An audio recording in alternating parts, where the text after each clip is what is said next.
महाभारत की कथा के अनुसार महर्षि भारद्वाज एक बार नदी में स्नान करने गए।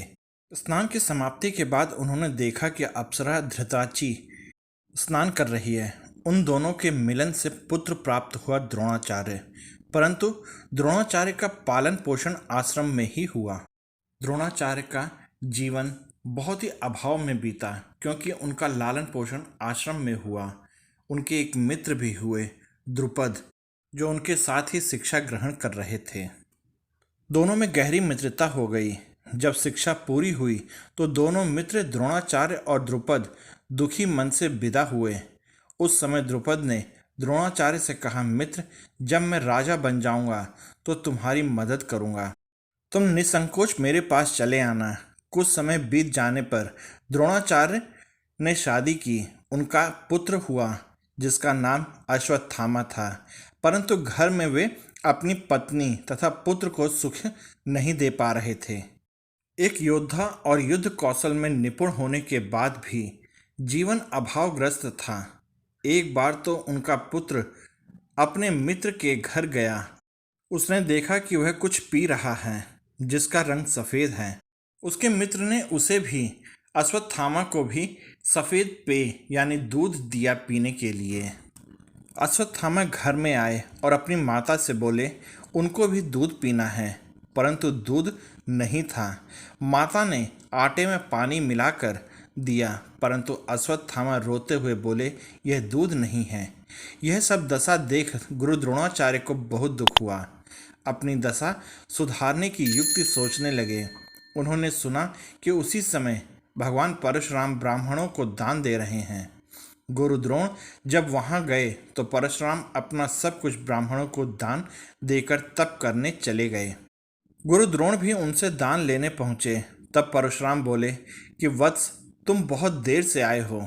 मैंने अपना सब कुछ दान दे दिया। तुम चाहो तो मेरे अस्त्र शस्त्र रख लो। तब द्रोणाचार्य बोले कि गुरुदेव, आपके अस्त्र शस्त्र प्राप्त करके मुझे आत्मिक प्रसन्नता होगी, किंतु आप मुझे इन अस्त्र शस्त्र को चलाने की शिक्षा दीजिए तथा विधि विधान भी बताना होगा आपको। द्रोण तब परशुराम के शिष्य बने। परम गरीबी उनके नसीब में थी। कई बार तो उनका बेटा अश्वत्थामा भूखे सोता। तब उन्होंने सुना कि उनका मित्र द्रुपद राजा बन गया। उनको द्रुपद की बहुत याद आई। वे द्रुपद के पास सहायता मांगने गए, परंतु द्रुपद बदल गए थे। अहंकार में कहा, मित्रता बराबर वालों में होती है। तुम गरीब हो, मैं राजा।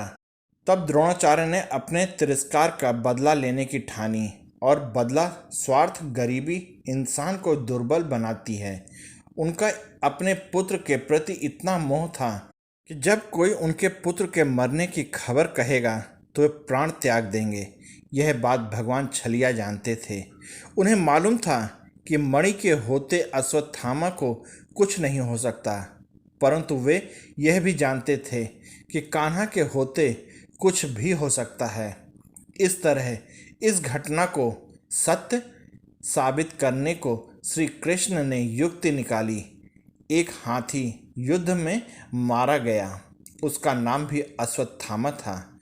उन्होंने युधिष्ठिर से कहा कि जब द्रोण आपसे कहें कि क्या अश्वत्थामा मारा गया, तो आप हाँ कहना। युधिष्ठिर, जो कि सत्यवादी थे, उन्होंने गुरु द्रोण के पूछे जाने पर कहा, अश्वत्थामा मारा गया, पर नर है या पशु?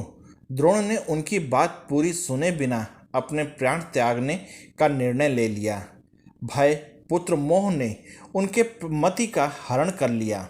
वे विचलित हुए बिना मृत्यु को प्राप्त हुए। आप लोगों को यह वीडियो कैसी लगी, कृपया कमेंट करके मुझे बताइएगा। साथ ही आप इस वीडियो में मेरे साथ बने रहे, इसके लिए आप सबका बहुत बहुत हृदय से धन्यवाद और जय हिंद दोस्तों।